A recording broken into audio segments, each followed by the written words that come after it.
Assalomu alaykum aziz insonlar. Toza havo tarkibida toza kislorod ko'p bo'lib, zaharli gazlar juda oz miqdorda bo'lganda, bunday toza kislorodlik havo insonni jismini har tomonlama yoshartiradi. Kislorodni shunday xususiyati borki, insonni jismini yoshartiradi.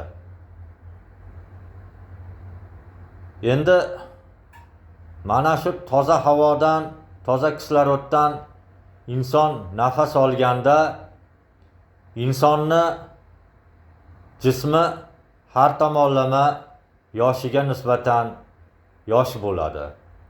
Hattoki tashqi tomondan terilarning ko'rinishi ham tarang bo'ladi, yosh bo'ladi.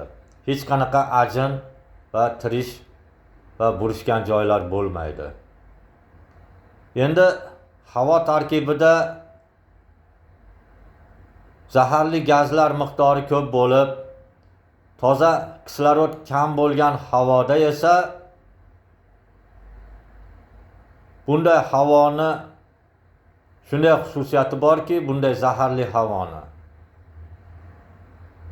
ya'ni karbonat angidrid gazi va zaharli gazlarning shunday xususiyati borki, insonni jismini tez qaritadi.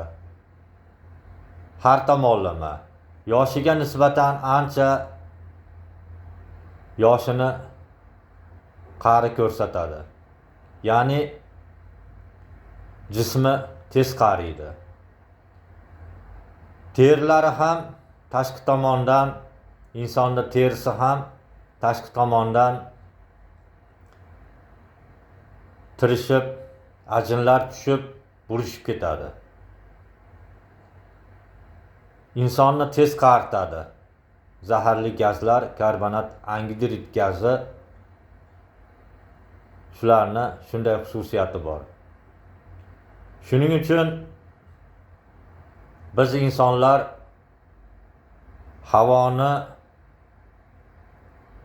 zaharli gazlar bilan zaharlanayotgan choralarni birgalashib ko'rishimiz kerak.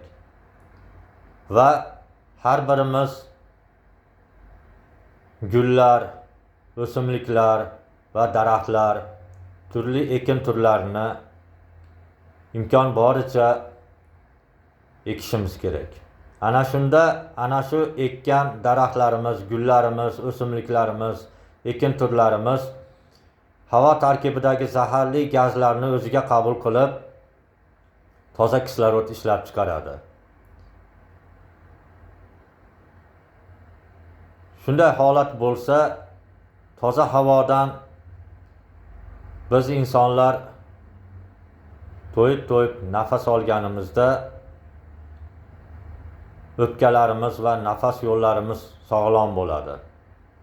Va butun jismimiz ham tashqi ham ichki holatda yoshimizga nisbatan yosh bo'ladi.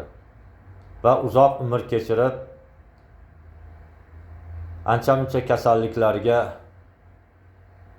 duchor bo'lmasdan sog'lom bo'lib, ko'rinishimiz yosh bo'lib, yoshimizga nisbatan uzoq umr kechirib yashaymiz. Yana bir narsani aytishim kerakki, iloji bo'lsa har kuni ertalab toza havoda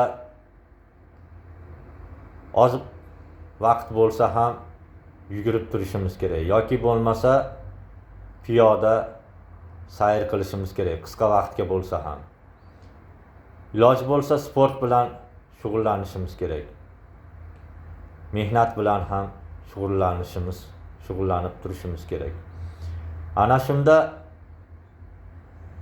harakatlanganimizda biza nafas yo'llarimiz ochilib, o'pkalarimiz yaxshi ishlaydi va to'yib nafas olamiz toza havodan. Ana shuni hisobiga ham jismimiz yosharadi va yoshimizga nisbatan jismimiz yosh ko'rinadi, terimiz ham ajinlar tushmay, tirish bosmay, burishmay, tarang bo'lib yosh ko'rinadi, yosh turadi, yosh holatda bo'ladi. Va jismimiz ham yoshimizga nisbatan ancha yosh bo'ladi. Barchangizdan Alloh rozi bo'lsin.